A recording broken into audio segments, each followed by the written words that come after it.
तैयारी पहले हो चुकी थी, अब ये आगे गाड़ी बढ़ेगी और सरकार इस पर कल ही शायद फैसला लेती हुई दिखाई देगी। कितनी बड़ी पॉजिटिव है ये इक्विटी मार्केट्स के लिए और इन कंपनियों के निवेशकों के लिए? बहुत बहुत धन्यवाद हर्षिता आपका, और आप सभी को सुप्रभात हमारे तरफ से। तो मेरे ख्याल से इतिहास और तारीख अगर आप देखने जाए तो ऐसी खबरों को लेकर के अक्सर सरकारी कंपनियों में थोड़ी बहुत हरकत आती हुई दिखती है। करेक्शन के पश्चात जिस मूल्यांकन पर ये सब कंपनियां काम कर रही है, आप देख लीजिए, स्टील अथॉरिटी ऑफ इंडिया करीबन 28 रुपए के आसपास, शिपिंग कॉरपोरेशन मेरे ख्याल से 40-42 के आसपास।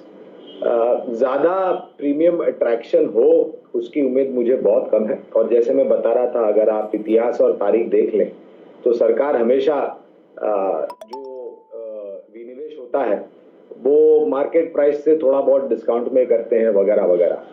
तो जरूरत तो है सरकार की धनराशि के लिए, जैसे आप जिक्र कर रहे थे, क्योंकि सरकार के खजाने जिस तरीके से जो रियायत दी गई है और जो फाइनेंशियल पैकेज दिया गया है उसके मद्देनजर रखते हुए मेरे ख्याल से ये प्रक्रिया, जैसे लक्ष्मण जी भी अभी जिक्र कर रहे थे, कि तीव्र गति से गाड़ी आगे बढ़ रही है। लेकिन देखना ये जरूरी होगा कि विनिवेश जो कंपनियों का होता है किस मूल्यांकन पे होता है और कितने खरीदार सामने आते हैं और आखिरकार सरकार के पास कितनी पूंजी जो है वो जमा होती है।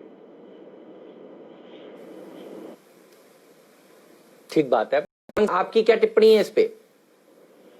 देखिए, जिस क्षेत्र से जुड़ा हुआ है उसके बारे में हम काफी विश्लेषण कर चुके हैं और मेरे ख्याल से सक्षम कंपनियों पर, हेमंत, जैसे मैं बता रहा था, आपको ज्यादा हिचकिचाहट नहीं करनी चाहिए निवेश करने के लिए। और ये भी गवाह है, इतिहास भी गवाह है यहाँ पर, कि जो नतीजे आए हैं वो काफी सक्षम है और आने वाले भविष्य में जो प्रोडक्ट्स बनाती है कंपनी उसकी मांग काफी तीव्र गति से ऊपर जा सकती है। अच्छी मैनेजमेंट वाली कंपनी है, प्रोडक्ट प्रोफाइल काफी डाइवर्सिफाइड और मार्केट शेयर भी काफी बेहतर है। अगर लंबी अवधि का नजरिया है किसी का तो बिल्कुल निवेश के बारे में सोच सकते हैं।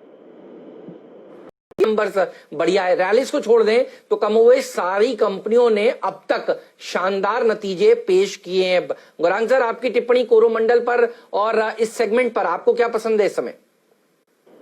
तो हेमंत, जो बात अभी आप और अजय बग्गा साहब कर रहे थे, अच्छे मूल्यांकन पर अगर आपको बेहतरीन कंपनियां मिलती हैं, फिर चाहे वो किसी ऑफर के रूप में आए या फिर शेयर बाजार में, आपको मेरे ख्याल से निवेश बिल्कुल करना चाहिए। और ये एक जो नतीजे आए हैं खास करके कोरोमंडल के, वो अपने आप में साबित करते हैं कि सक्षम कंपनियों को मुश्किल समय में भी मेरे ख्याल से अच्छे आंकड़े लेके आने में कोई तकलीफ नहीं होगी। और कल मेरे ख्याल से टोरेंट फार्मा के भी नतीजे आए थे, वो भी फार्मा सेक्टर से जुड़ी हुई कंपनी है जहां पर हमारी काफी लंबी अवधि से खरीदारी की कवायद है।